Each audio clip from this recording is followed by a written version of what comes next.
Hola, ¿cómo están? Bienvenidos al canal de la Fundación Manuel Bello. Hoy tenemos un invitado realmente de lujo. Un honor tenerlo en el canal. Gracias, doctor Ricardo González Vigil, por aceptar nuestra invitación. Gracias, señor Ronald Bello, por esta invitación que me honra y dentro de un marco tan importante como es el centenario de Trilce de César Vallejo. Dígame, ¿qué diría César Vallejo 200 años después? Yo creo, cada vez lo veo más claro, que precisamente cuando él escribe obras como el poemario Trilce, también un libro de cuentos que se llama Escalas, ¿no? Trilce se publicó el 22 y Escalas el 23. Él escribió estas obras dentro del marco, del contexto en el cual se celebraba el centenario de la independencia y el gobierno de Leguía había hecho una difusión enorme con participación internacional. Se hicieron una serie de eventos, inauguraciones. Desde el año 21 se prolongó hasta el 24, ¿no? hasta la batalla de Ayacucho.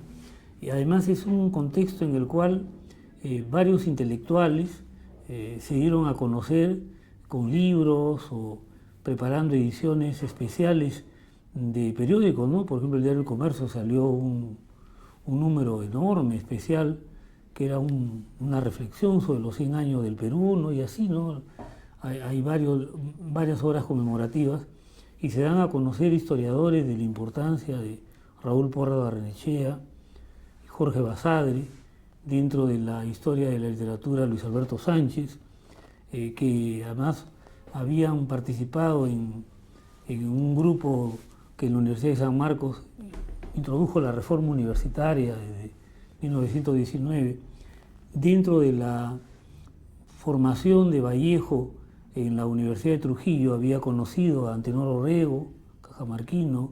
Ahí estaba el joven también Mito Raúl Ayala-Torre, escritores, artistas que conformaron lo que se llamó la Bohemia de Trujillo, en un periodo en el cual él concibe los Heraldos Negros en 1915 a 1917, porque después se traslada acá a Lima. Entonces, también ese grupo de amigos del norte van a ser muy importantes en la reflexión del centenario, sobre todo Antenor Orrego y Víctor Raúl Ayala-Torre. Y en otros sitios del país había surgido en Arequipa, ¿no? en el Cusco, en Puno. Hay toda una generación brillante, para mí la generación más importante que ha producido el Perú dentro de la historia del pensamiento, la historia de la literatura. Es esta generación en la cual el gran creador literario, la figura más notable es la de César Vallejo, que no solo es el más grande poeta, sino también es un escritor completo, ¿no? Va a desarrollar obra narrativa, cuento, novela, obra teatral, y tiene también como ensayista, como periodista, cultivó todos los géneros. Entonces, en ese marco, de esa gran generación, creo que Vallejo nos da un mensaje que sigue siendo una convocatoria y una interpelación ahora, ¿no? En 200 años que estamos recordando el marco de la independencia.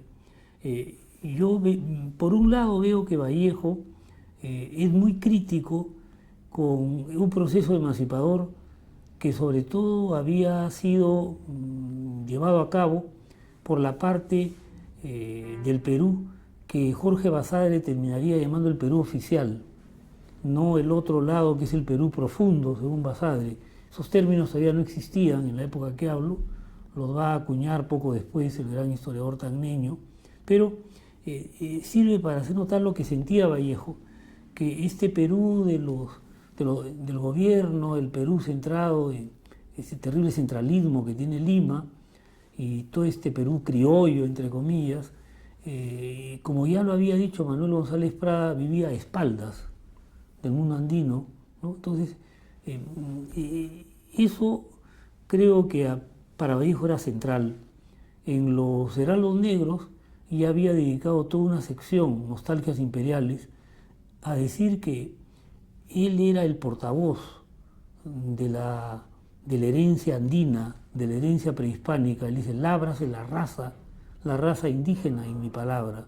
Aunque él era mestizo desde el punto de vista biológico, desde el punto de vista cultural, subrayaba que sus raíces más importantes eran indígenas, prehispánicas, que le hacían asimilar la cultura, entre comillas, occidental o todo lo que venía de afuera, pero dentro de un proceso que después los antropólogos llaman una transculturación, porque se apropia, la modifica y hace un producto nuevo, ¿no? Entonces, esa capacidad de identificarse con lo andino lo lleva a cuestionar, ¿no? Porque aunque Leguía, con la llamada Patria Nueva, propuso, en comparación con lo que habían sido los partidos civilistas anteriores a él, una visión que quería acercarse al mundo indígena. Se crearon una serie de instituciones, revistas, tratando de acercarse al mundo indígena, pero todavía faltaba una visión más desde dentro del mundo andino, ¿no? Que justo Vallejo la va a representar, como también el grupo que surge en Puno, el grupo Orcopata con Gamaliel Churata, también el grupo Resurgimiento en el Cusco, que lo lideraba Luis Valcárcel. O sea, hay toda una efervescencia, ¿no?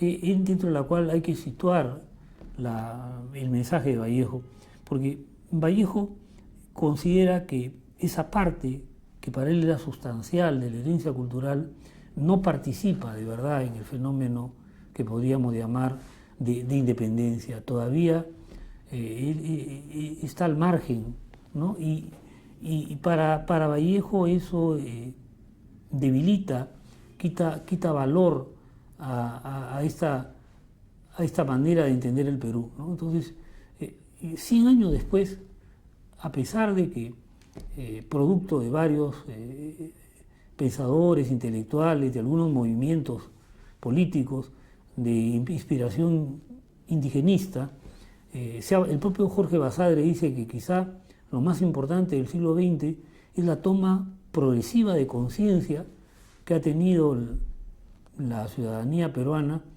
de la importancia del mundo andino. Para Basadre eso es lo más importante, lo más destacado de todo el siglo XX. Entonces, a pesar de que es cierto, yo creo que todavía Vallejo sentiría que sigue primando un centralismo, y le molestaría algo que se ha agravado.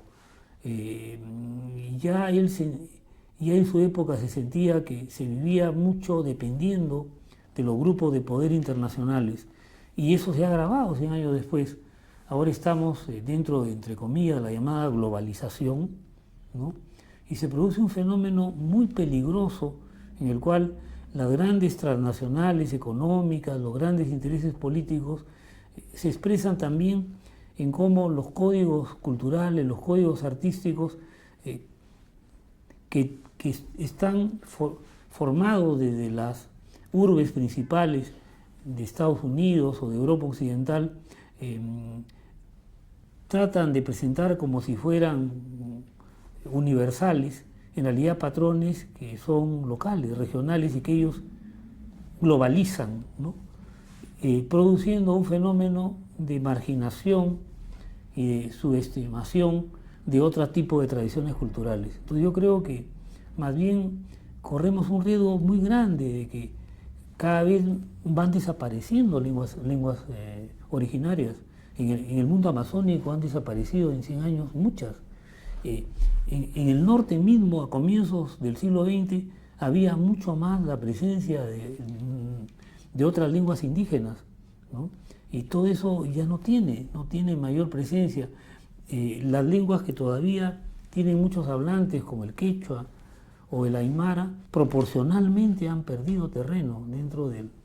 Entonces hay un riesgo muy grande de pérdida cultural que va unido también a que no se han resuelto los problemas sociales, económicos, políticos, como dice Mariátegui, el problema de la tierra, no se ha resuelto los derechos que tienen los pueblos andinos, amazónicos.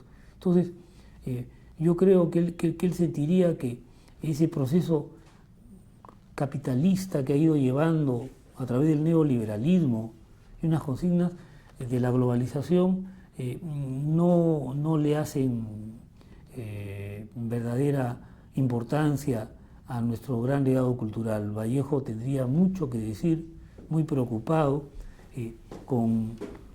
además que algunas cosas que él sentía, él por ejemplo, él ya se da cuenta cuando habla de los habitantes de Santiago de Chuco que siguen recordando al Inca, ¿no? Es que en Cajamarca es así, si uno va a los baños del Inca, yo he estado la fecha que capturaron a Atahualpa, bajan de distintas poblaciones miles y lamentan, lloran actualmente la captura del Inca. O sea, hay un recuerdo traumático. Y bueno, José María Arguedas dio a conocer en los años 50, ¿no? El mito del Incarri, que estaba ahí, ¿no? Y se tiene más conciencia de cómo hay toda una mentalidad andina que quisiera volver a tener una vida propia, lo que llamaba Guamán Poma, un buen gobierno, ¿no? Eso está ahí. Hace poco yo leía toda una antología de la poesía quechua muy grande que ha producido un estudioso de San Marcos, Gonzalo Espino, y la mayoría de los poemas quechuas que recoge el siglo XX presentan ese sentirse olvidados, marginados, y cómo se está destruyendo también la ecología, los ríos, la naturaleza, cómo se está diezmando nuestros ecosistemas y nuestra memoria cultural, ¿no? Entonces yo creo que aunque hay la conciencia del problema, no hay la solución adecuada. Los gobiernos no le dan la importancia, a pesar de que algunos intelectuales avisan. Entonces yo creo que Vallejo tendría mucho que decir y señalar que estamos lejos de haber logrado verdaderamente una independencia, ¿no?, que permita que se exprese el Perú profundo, ¿no? Es muy poco lo que se ha logrado en ciertos planos, pero no se ha creado verdaderamente una conciencia nacional, como decía Mariátegui, que había que peruanizar el Perú, ¿no? Todos esos 100 años después sigue sin resolverse. Hay voces, justamente ese movimiento intelectual fantástico, ¿no?, del primer centenario del Perú, que dicen que 100 años después, igual. Ahora, 100 años más, o sea, 200 años después, igual. Así es. ¿No se avanzó nada? Le decía, es la conciencia del problema avanzado. Y el grupo de intelectuales, como dice Basadre, le dan una importancia, antes se los ignoraba. Hay varios libros que dan una visión más plural del Perú, pero una cosa es la producción intelectual de un grupo y algunos escritores, por ejemplo Arguedas o Churata, y hay escritores jóvenes, ¿no?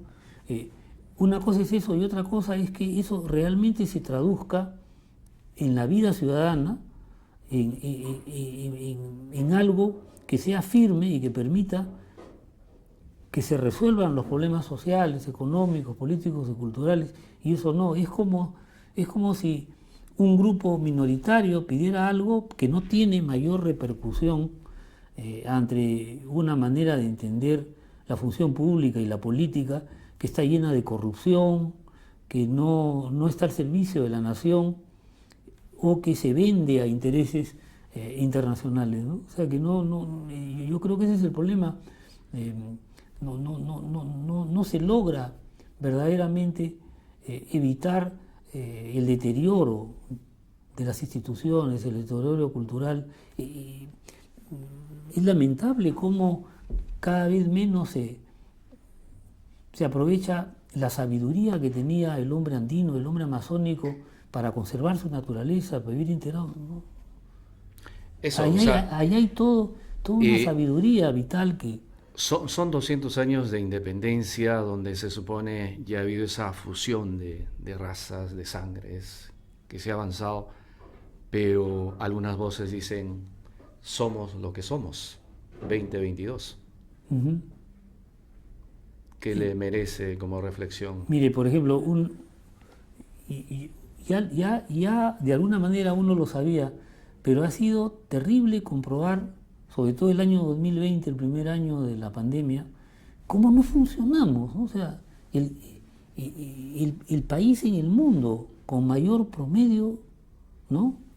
Porcentaje de muertos. Ujú. Caramba, no funciona nada, ¿no? Entonces, desarticulado, No, es un país y además, invertebrado. además mal leído, ¿no? por los gobernantes, quienes tienen la responsabilidad de hacer algo por el país, porque si uno ve imágenes de la pandemia, pues va a encontrar a madres que decían, oiga, señor presidente, no necesito una propina, no necesito una limosna, yo lo que necesito es libertad para trabajar. Claro. O sea, sí se avanzó, pero al parecer los protagonistas no interpretan bien eso. Y hemos retrocedido muchísimo, si uno compara con la época de Vallejo, no hay conciencia cívica, ¿no? No solo porque no hay esos cursos en el colegio, no se educa.